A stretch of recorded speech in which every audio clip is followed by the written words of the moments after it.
Magandang hapon sa iyo, Sir Benjo. Live ka ngayon sa natin, sa vlog natin. Maraming nakaka-miss sa iyo. Hinahanap pa na ng ating mga subscribers, Sir Benjo. Nandito lang ako. Medyo busy lang tayo dahil mula kahapon, dire-diretso yung ating engagement. No? Kahapon yan, nandun tayo sa isang hearing sa lower house. Oo nga, Sir Benjo. Sir Benjo. Yes, sir. Yes, sir. Nababasa ko yung post ng TDC, yung mga official statement nyo, na seemingly pinapasuspend nyo yung matatag implementation. Not necessarily no? Ang pinapasuspend natin, yung DO number 5, no? Yung teachers na working hours. Damay lang yung dahil ginamit na itong is the first time na ginamit natin yung DO5, no? Sa buong system. At ginamit kasi sa matatag kahit nga yung ibang grade level ay hindi pa naman matatag ang content ng curriculum. Yung class program nila ay patterned na rin doon sa ating matatag curriculum. Yun nga, yung 40 minutes at saka 45 minutes na time kada subject. Ano ba ang tingin nyo, Sir Benjo? Ano ba ang tingin ng Teachers Dignity Coalition? Nagkakaroon ba ng overload yung ating mga teachers dito sa matatag curriculum, particular sa grade 7? Well, possible. No? Hindi namin sinasabing na overload, pero possible, no? Dahil hindi lang naman yung mga academic subjects, no? Na regular ang inupulo ni teacher, no? Meron pa tayong national mathematics program, no? Meron pa tayong ano-ano, no? At maliban doon, siyempre, sinagad yung ating mga teacher. No? Halimbawa, based on PO number 5, kapag ikaw ay class advisor, diba? That is equivalent to 1 hour. Yes. No? Kung class advisor ka na, tapos binigyan ka pa ng 45 minutes starting sa 8, or 8, no? Overload na yun agad. No? Kasi that would be 7 hours a day, no? Yung lalabas na actual class of teaching mo. At doon may entitled ka doon sa teaching overload pay. Ang tingin nyo ba, Sir Benjo, ang tingin nyo ba dito sa matatag curriculum ay hindi nagko-comply doon sa provision ng Magna Carta for Teachers na 6 hours teaching? I-ano lang natin siya to, no?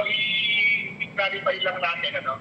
Na yung matatag curriculum is the program, the content, no? And the strategies, no? Nung ating education, ngayon, no? System natin, no? And this is, for this school year, ito ay para na sa kinder, grade 1, grade 4, and grade 7. Yes. Kaya hindi issue talaga ng matatag, no? Ang issue ito ng working hours, no? Dito sa DO number 5 kasi, no? Alam mo, lulusot talaga, no? Pwedeng makalusot yung DepEd dito, sabi nila hindi sila violative na, sabi nila sila ay compliant, no? Kasi nga naman, nasa ganun may lahat ng teacher, and this is the first time, no, na yung DepEd order, no, yung any DepEd issuance ay nagsabi, no, na ang mga teacher na ay required na magturo, no, ng maximum na 6 na oras. Wala akong ganyan. Ever since sa lahat ng binabas ng DepEd simula, no, mula nung sinabatas ang Magna Carta noong 1966. Walang ganyan. Kasi wala tayong there's no such thing as undertime, no, dito sa atin, sa system. Wala tayo nga, kaya nakikita mo naman, Sir Pong, di ba? Halimbawa, dyan sa atin sa Caloocan High School, pag pinilang mo yung teaching note ng mga teacher, iba hindi talaga aabot ng 4, no? Ng 5. Yes. Iba nga 4 lang. Okay. That's maybe yan. Ibig sabihin, continuously, nag-hire yung DepEd, no? Even that situation, nag-hire tayo ng mga teachers. Ibig sabihin, hindi ito, no, ng sistema, ng DepEd mismo, no, na hindi talaga naman practical. Yung sasagarin mo yung 6 na oras na magtuturo yung teacher. Kasi ano yung consequence niyan? Ang consequence niyan, unang-una, mapapagod yung teacher. No, kahit sinong tao, no, kahit hindi teacher, no, tuloy-tuloy kasi iba naman yung trabaho natin, ano? Kung ikaw ay clerk, no, na nakaupo ka lang at nag-check ka lang ng mga kung ano-ano, na nag-kwenta ka lang sa computer or calculator, medyo okay pa yun. Pero kung ikaw ikaw ay kahit anong oras, pero kung ikaw ay teacher na magtuturo ka ng 6 na oras, kahit anong strategy, nakaupo, nakatayo, merong TV or whatever, di ba? Hindi siya ideal, no, for a teacher.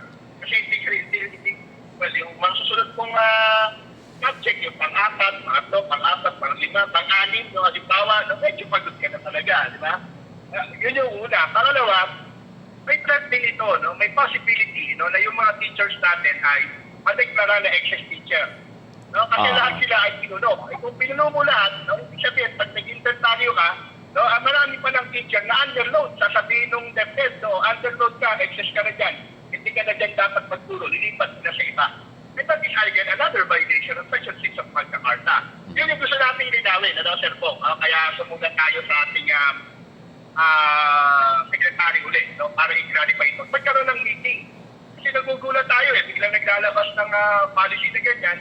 So nga sana natin magkaroon ng mas malinaw na policy on working hours, no? Kasi meron tayong DepEd 291 dati noong 2008, 16, noong 2009. Sabi natin, mas maganda pa natin. Maganda na yun No, may overtime pay din doon, di ba? Although hindi na ibibigay, dito naman natin service credit lang, di ba? Pero ngayon, binalik nila doon sa limited, no? Binalik doon sa panahon, ano, na talagang ang mga teacher ay kinakawawa na gusto. Dapat kayo hindi na yan nangyayari. No, mahaba na yung iniunlad natin, no? Mahaba na yung struggle, yung matumpay natin, binabawi, no? Parang ganun po, no, Sir Po. At ang isa pang concern dito, Sir Benjo, yung dating 5 section na hawak ng mga guro, ano, ay nagiging 6 hanggang 7. Ano? Pwede rin hanggang 8. Pwede Kasi, kasi alam mo, Sir Benjo, ano, maputo lang kita, pag 7 section ang hawak mo, Sir Benjo, 7 section din, ano, 7 section ang chechikan mo ng mga exam, mga quizzes, ano. Tama. Paano kung At gagawan mo ng grade. Kung halimbawa, congested yung mga klase sa ibang school, ano, na merong 50 to 60 class size, ang class size nila. So, ilan yan sa times 6, times 7, Sir Benjo? Yes, no, napakalaki talaga ang grade at kawawa yung teacher dyan. Oo nga. Pagpatahan ng grade, pag-inside tayo, no, kawawa. No, ikaw talaga po. Baka mamaya pag hiningan natin sila ng grades, pinag-submit natin sila, ang mangyayari ay lagi silang delayed. Tama ba? Yes, may stress talaga yung teacher dyan, ano? Sobrang ano yan. Parang hindi ko naintindihan, no, ng mga tao na sa itaas, no? Kailangan natin. Well, ang layunin ng Magna Carta ay para maging maalwan yung buhay ng mga guro, no? Para ma-ensure yung kanyang karapatan, yung kanyang welfare, no? Matiyak, no? Pero pag may mga ganitong implementing tools, no? To enforce the particular provision of the Magna Carta, parang it goes against, no, the intent of the law. No? So, doon natin susukatin kung tama ba o mali, di ba? Kung ito'y lumalabag doon sa layunin, no, at mismo sa pitik ng batas, no, mali ito. Diba? Parang ganun po yung ating pagtingin dapat. Magna Carta is bias, no? Bias na batas ito, no? Ito ay bias sa mga teacher. May kinikilingan ito, meron itong pinoprotektahan. No? Ang kinikilingan, pinoprotektahan ng Magna Carta ay yung teacher, hindi yung Estado, hindi yung gobyerno, hindi yung DepEd. No? Yan po yung katutugan. Sir Benjo, nakaka-receive na ba kayo ng complaint among our teachers nationwide dito sa implementation natin? Nakaka 2 days na tayo, Sir Benjo. Yes, sir. Marami na. Napakarami na. No? Ang bilis. Ang dami niya. No? Ngayon lang, bago tumawag, may tuusap ako ng kanya Rizal. Oo. No, ganyan din. Ginawa pa nga sa kanya, daming binigay sa kanya dahil kulang. No? So, binigyan siya ng 3 subjects. No? 3 preparations. No? Yung gagawin niya. Tapos meron ng 7 no, na sections na hawak. Tapos 3 preparations. Saan ka nakakita naman doon? No? Ang alam ko, Sir Benjo, sa elementary, humaba yung oras ng kanilang ng kanilang teaching. Parang maabot ng 7, no? Sa elementary. Oo. Yung sa elementary. Kasi pag-teacher ka ng grade 1. 1 to 3. Halimbawa, yung primary.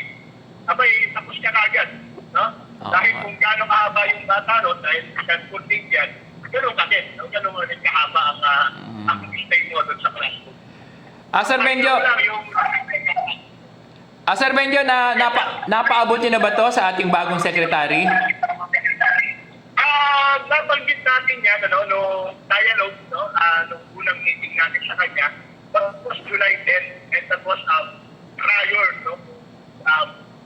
this assumption to the DepEd, no? Kaya, sinabi lang natin, pero hindi pa natin napag-usapan yung detalye dahil hindi pa naman siya ang secretary nun, no? Pero kahapon, no, Sir Bong, ay binasa na natin ang ating position paper ukol dyan at nakausap din natin ang isa nating undersecretary na directly ay may kinalaman dyan, no? At ngayong hapon, meron po tayong chat, no, ng mga usik po natin, text, no?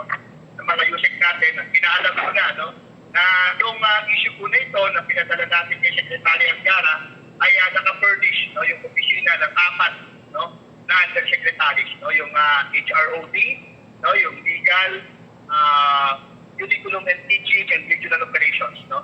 Dahilan sila isang kunti. Okay, Sir Benjo, hindi na kita i-hold na matagal. Maraming salamat. Alam ko nagda-drive ka, Sir Benjo. Yes, Sir Bong. Bukas, nadalaw ako sa school, no? Okay. Sige. Maraming salamat, Sir Benjo, Maraming salamat.